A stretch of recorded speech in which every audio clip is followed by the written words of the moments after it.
Hi Andreas, grüß dich. Thank you for taking the time to talk to me for this conversation. Um, I know you from way back from my Zurich gallery days. I met you the first time, I think in 2012, when you helped me with Big Show curated by Carson Chan. And then almost 1 year later, we did a solo show together in 2014. And ever since, we have been in contact. And yes, I got two of your two books, actually. This amazing book. And I also got, like, just 2 days ago, fresh from the printer. And yes, I would like to talk with you about like how your situation is at the moment, but also about what your plans are, what's happening in the near future, but also how you maybe see the future of contemporary art. This year for me is most important because I actually decided to plant a lot of trees, and I have a new tree project coming up this fall in Goslar, where we're going to plant on an area of like 2 to 3 hectares. We're going to plant like 10,000 trees over the course of like 3 to 4 years with the local schools and local children. And I also have a partner there, which is a psychotherapist, a woman with a lot of energy. She has a lot of force pushing things through. They just built a huge gutter in Goslar just yesterday to plant little oak seeds to raise them, also for us to have seedlings to seed there. I try to show you some pictures. So look at this. So this woman. Yeah. Can you see that? Yeah, I can see it. Yeah. So they did this all in 2 days. Wow. And so this is the major of Goslar. Yeah. Holding our logo into the camera. Yeah. And also here the major is like carrying the gutter. And so she united like I don't know how many people to meet there on this weekend. Of course, under safety precautions.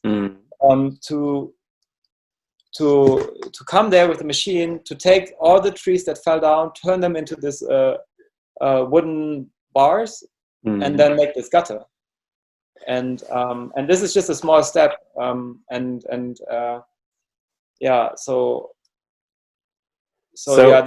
This is a huge project for me, and also I see like a lot of sense making for me in there because I kind of I have a very bad conscience.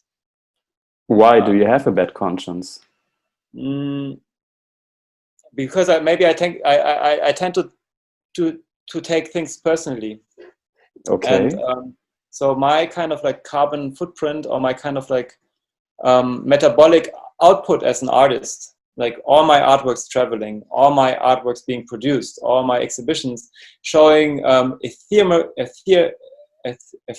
ephemeral things, visions that are not like meant to be like lasting for the next 2,000 years, because like processes is a quality of my kind of like artistic position. Also mean that I produce a lot of I use a lot of materials. And also, until I stopped to fly around the world like 2 years ago, I've been traveling probably more than my parents already in their whole life. I mean, my grandma never entered an airplane in her life, maybe, right? So you can see that just being part of a certain generation and a cultural development of society, and maybe not so consciously finding tools like how to interact with it, I contradict myself, because like when I talk on media, or when I have an interview with the newspapers or something, I would always say that I'm pro-ecology. I would always say I want to sustain this ecological system that we're living in. But just by trying to make money out of being an artist and trying to survive in this kind of like art market system, like already that decision is a step away from sustaining the ecological system, because the art market is not like a very sustainable thing. Yeah. Moment. So if you ask me about the future, I think we have to reinvent the tools of art culture, like of our society, dealing, interacting with everything on Earth, and then also in our kind of like little art society circle. Our little art world, art industry. Yeah, I mean, it's weird that the soul system works on traveling all the time, all around the world, to openings, to shows, do a show in Japan, then maybe in Mexico, then in the States, then in France, then in Italy. You're always in a rush. You never have enough time to do anything, or you have then also to work as an artist in the studio, and it's a lot.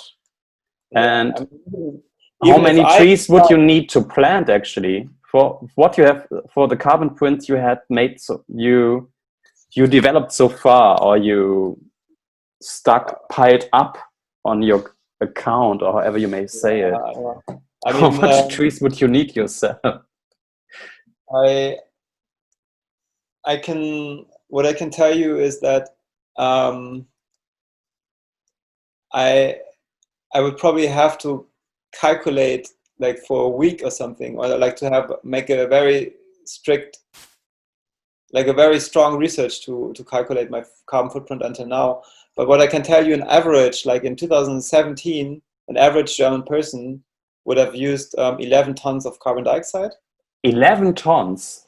Yeah, in average. But that counts in like being part of the society, like being part of the car industry, being part of the public roads, being part of all transportation that happens here, being part of all the chemicals that are being produced here, being part of the food.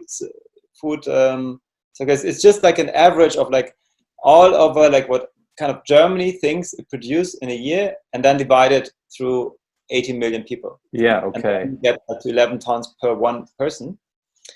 And I can tell you, in average, if you take beech trees, you would need 880 beech trees which are like already grown up. So let's say they are like between 30 and 40 years old. They are maybe like 20 meters high and have like this much of a diameter in their trunk.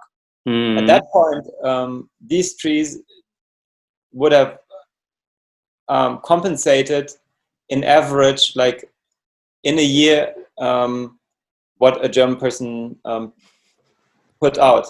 And that means that you would have, like each German person would have to have a kind of like little mini forest of 880 trees living alongside to have a compensator for the output. Yes. But that's just a lot of trees. Yeah, it's a lot of trees, yeah.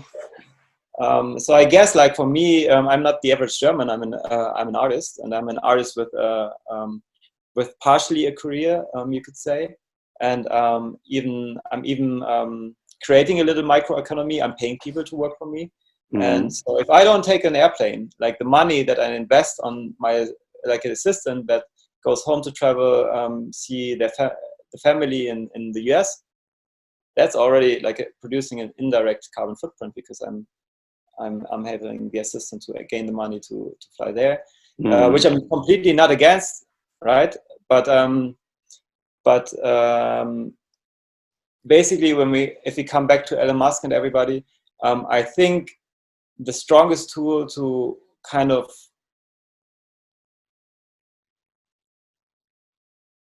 strive towards a better future and to be more responsible, or like more clever in terms of like creating the basis that we need to sustain ourselves, because it's all about us, right? At the end, like if we don't have an ecological system around us that can sustain us, we're going to die. And that's why we want to save ecology. It's not about like, because ecology is so beautiful, it's also about like saving ourselves. And I think like cultural tools are actually very strong tools.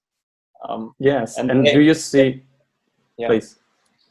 No, and that's where I think what we have to develop is new patterns of thinking and acting.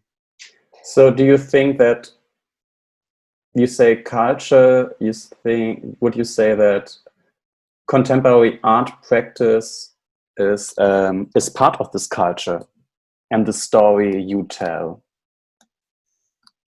I mean, at the moment, I think contemporary art is felt a little bit behind, because we've been talking a lot. Like artists have been talking since the time of hippies, since the 70s, 60s, that we've been talking about ecology, and there's been a tradition of like each 10 years generation of artists that are following this path of like being ecological artists and talking about ecology. But there hasn't been strong effects so far, and also no kind of like feedback loop back onto the artist. I mean, basically you would have artists that talk about it, but then fly around the world to sell artworks all the time, and to be at each opening, drinking champagne and doing exactly that what they kind of criticize. It's discrepancy, diese Diskrepanz between what you say or what you talk about and the real life or the way you act. Yeah, I mean, I enjoy life, and I have no like, it's not my aim to be like this kind of like what we say in German, like Moralapostel.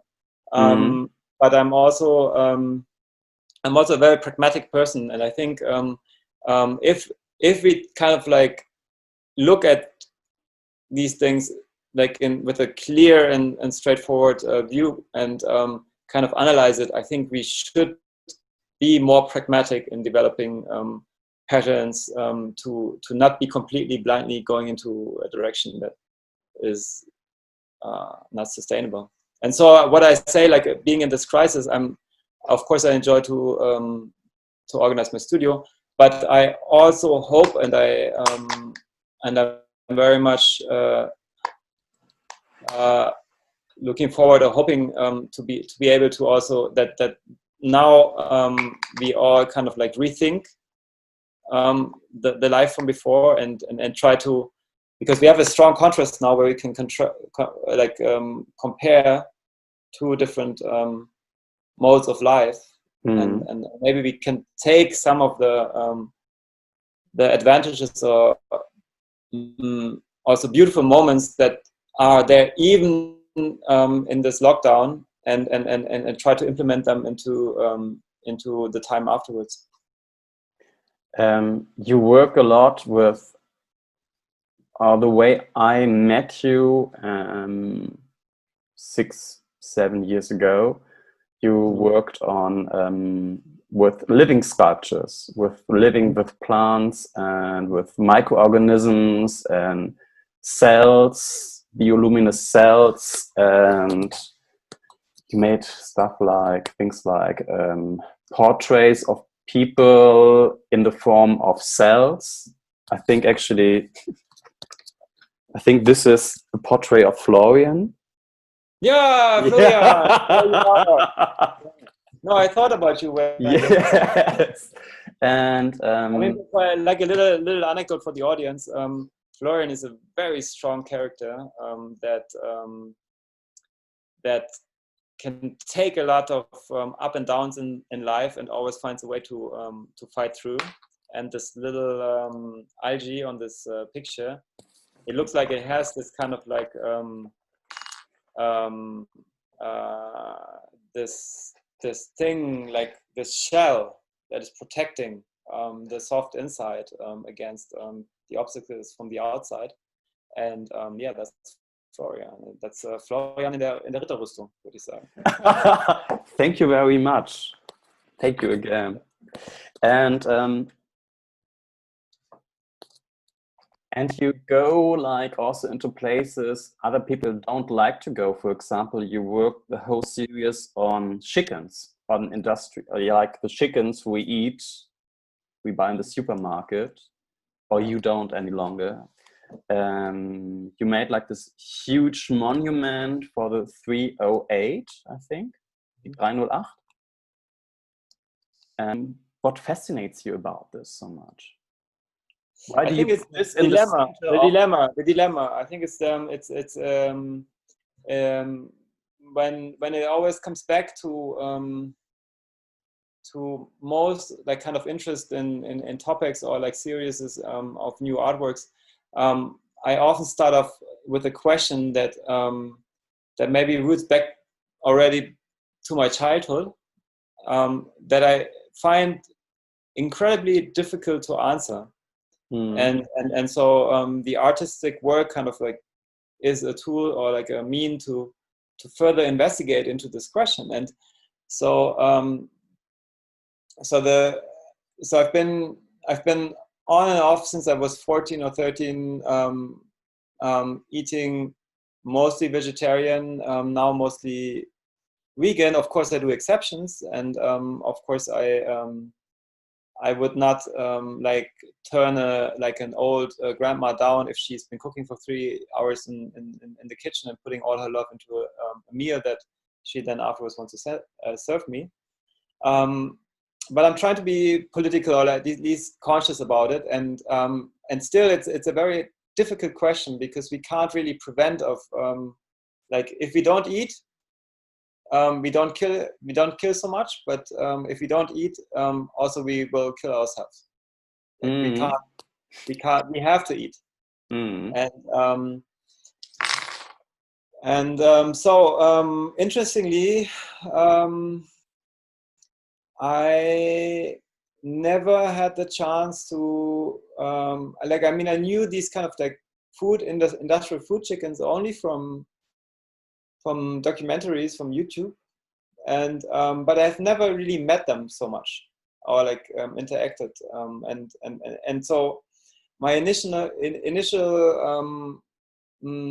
impulse to start the series was to look behind the curtains and to see like actually what does it mean, like a chicken that is raised to be a piece of meat in the supermarket afterwards. And what I did is I went to a children's zoo. No. First, I went to one of the chicken stables that is growing a lot of chickens. I don't know if I'm holding the camera in the right way. Did you see this? Heinrich. Yeah, that's Heinrich. So the first work actually on the step to the monument for the 308 was that I went to this chicken stable that maybe has like 40,000 chickens growing up at the same time, and exactly producing meat for a supermarket. And I kind of like asked them to sell me like one of their chickens, and then this was Heinrich that you see on the picture there. And I brought Heinrich to this children's zoo and made a contract with the children's zoo, which is kind of like similar to what you see here, but that's a contract about a fly, where I kind of defined Heinrich as being a living artwork, like a living sculpture. And I kind of also tried to regulate that Heinrich wouldn't be eaten, wouldn't be slaughtered, wouldn't be collected as an artwork, that Heinrich is free, and that he would get the same food like all the other chicken on this little children's zoo. But Heinrich died after 2 months. These chicken, they are only there because we are here. They are not meant to live for long. Their body, their constitution is all kind of like optimized to grow meat in a very short amount of time. So within 3 months, you have a piece of meat in the supermarket. And I guess they're still like kind of trying to improve this time ratio. So the chicken on the one hand side, this industrial food chicken, is a big reason for like why we are at the moment able to feed ourselves in a kind of like very efficient way for if you talk about meat, because of course it's always more efficient to eat vegetables, but in terms of meat, the chicken is one of the most efficient meats on the world, and also regarded as being very healthy. And but they are not really normal. Like if you look at Heinrich again, Mm. I don't know, am I holding the camera? Yes. Yeah. So you can see Heinrich has big legs, really big legs, and a huge trunk, like an Arnold Schwarzenegger trunk. That's all the meat behind the trunk there, and the bulky body. And these big legs are there to produce, to kind of like carry the weight of the meat. Mm. If you look like how the traditional chicken looks like, it's completely different. Mm. And the funny thing is, these chicken can't live for more than one generation. How long is the generation? They can get children. Yeah. If they grow up old enough, but then the first generation of the children probably will have either only big legs or big trunks, but not the combination of the two of them, which is the key to success in growing meat. So it's an industrial kind of like security lock for farmers to not be able to grow those chicken by themselves. And then the other thing is these chicken, so being like half man-made, like half natural, like being something that is in between nature and art, or like nature and artificial. These chicken are one of the most abundant birds on Earth. So kind of like through researching like around that, and also stumbling over that the chicken is also related to the dinosaurs, blah, blah, blah. I then decided to make a second round on the chicken stables around Berlin, and go there and knock on their doors and say, hey, I'm an artist, I have an idea. Could you please give me a chicken that died in your stable? Of course, most people chased me away. Most places I couldn't even like enter because they have security cameras, or they have fences around the place, and or dogs barking or whatever. But then at this one place, I was finally lucky. I found this woman that said that she also stopped to eat chicken meat, but she would be happy to just go into the stable and give me a dead chicken. She came out after 5 minutes with this like plastic bag and a lukewarm body inside in there. And I had like, I think 150 euros or something to bribe her, but she didn't even want to have the money. How do you see yourself in 5 or in 10 years time? I mean, you are an artist for me who studied at a very good had a very good teacher, Olaf Eliasson, and his Institute for Raumexperimente. Or was it, what's the name, isn't it? Yeah. And I recall it correctly. And you are like sharing the studio with other artists who, some of them are getting very successful. You're all getting up the ladder of success, some faster than others. And you are in a very good part of this, actually. I remember at the beginning and how you got your first gallery, and you have more and more shows, and but so you are part of this young emerging artist position, I would say, in the artist mode. This is maybe how I see it a bit. But where do you see yourself? And you also said like, you mentioned the discrepancy between like the art world and the way you want to see the world, but all this combined together. How do you see yourself in 5 or 10 years time? Where would you like to be? How do you see your own future, actually? Yeah. I would be happy to finally have my studio organized. I think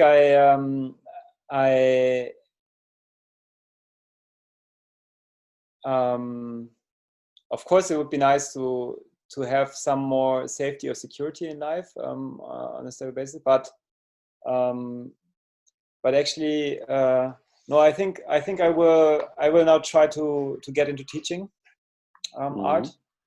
So I could see myself being part of an academic institution and try to work with young artists on the question like what does it mean to be an artist in these days, and like how do we want to see art in the future. Because I really think like we need to partially reinvent our cultural idea about art and artists, and I want to be part of it. And I think to go into teaching is another way or another mean or tool to create like a new conceptual idea of art in the world. And apart from that, I of course will continue to have exhibitions. I also would do artworks. I think I want to find new ways of art to travel.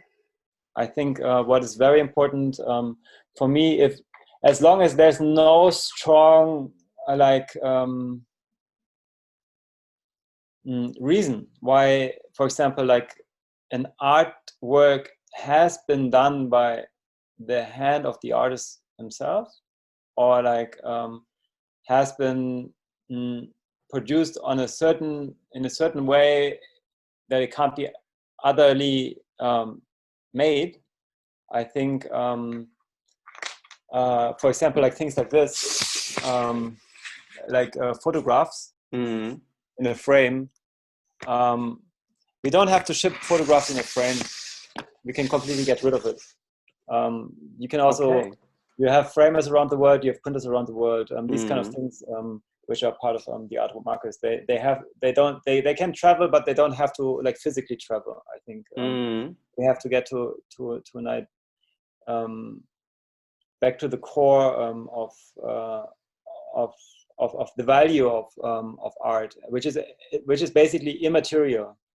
It's like, the strongest value of art is its immaterial quality, and that has to travel.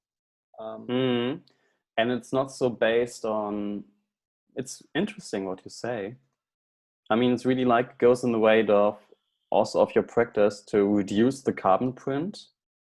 But how do you, just a moment back, you say you want to reinvent, or you want to change the perception what art is, or what an artist's role can be.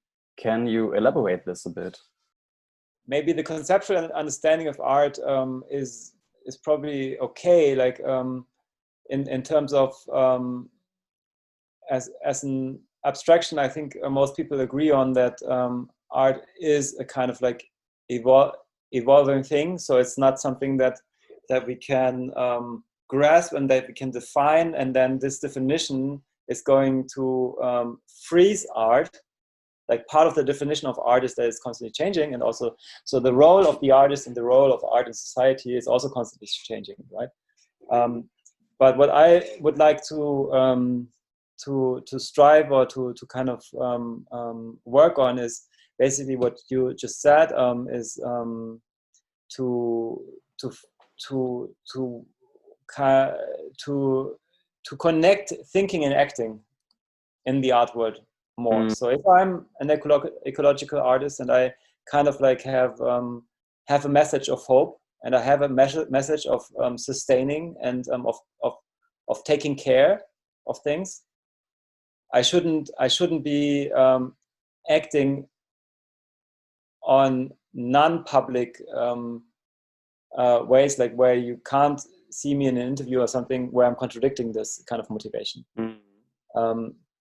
That's a very important thing. And also I think we as a society in whole, like basically we've created now a system where we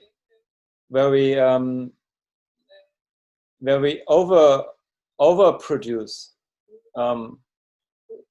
so so we constantly are producing somehow goods or things that are to in order to be able to sell them, to pay our rents, and and this kind of like distracts from like the value of art that I kind of claimed to be there before, which is an immaterial quality. So same like a song or like a piece of music can make somebody happy, or can tell change you the mood of a something person. special. I kind of like hope that art has this kind of like same quality or same kind of like characteristic to not only be like an object to be possessed, but also to bring value into life and to bring discussion about value into life, and this kind of role, or also in society now has to be re-acknowledged, and therefore I guess we need even more kind of like a we need different ways of for artists to be able to sustain themselves apart from selling only objects. And so we need a little bit less capitalism in this world, and but this is all over. It's all over. It's not only the art world, but maybe that's what I hope in the next 5 to 10 years I come up with ideas of how to connect this thinking that I'm expressing now towards you into action. Okay. Let's see. Sounds very. I'm looking forward to this. But also it means like for you, it's part of, you have to sustain yourself, and so maybe if there would be would something start like a universal basic income or like a variation of this, it would help you a lot to be more free. Yeah, I mean, I think everybody would be more free, because I mean now most of the reason why people do things is because they need to pay a bill, they need to pay, or they need to pay. I mean, look at your own life, like how many things you probably did Yes. and it was not really like what you were convinced of, that this is the best thing that you could do in this moment. I'm not saying that like offering a lot of freedom to everybody all of a sudden will turn the world into a better world, but I think we have to kind of and that's what artists actually do. I mean, we are pushed from the beginning into a situation where we have a lot of like potential freedom, because anything that we do can be considered as being art, or we claim to be art. So we have a lot of potential freedom to choose like what we declare as our practice or being art. So we're constantly in this position of choosing. And yeah, I think this would be nice to open up, but also in the artwork, because I think once you're not an art student anymore, once you're not like in this age of getting public funding all the time, once you start to be more and more dependent on also economic constraints from the art market, I think then also this becomes a kind of influencing force on your practice. And I'm super happy, you know. I mean, I love a lot of the objects that come out of my practice, and I'm also very proud every time an art collector buys that, an art collector takes care of something like that. That's a very beautiful moment, but I think I don't have to overdo it and do like 30 art fairs a year and sell like 1,000 objects in a year, right? I mean, maybe it's also about the level, like where you balance yourself, and if you are like a Luke Tillmans who says that he does like 23 paintings in a year or something like that, or if you are a producing machine and make multiple after multiple, I think there's this, and then also maybe the way that art is being produced, right? Yeah. I think, but this is a very good way to end this conversation. Yeah, cool. Thank you very much. Thank you, Andreas. Wish you all the best and see you soon. Bye. Yeah, see you soon. Ciao. Ciao.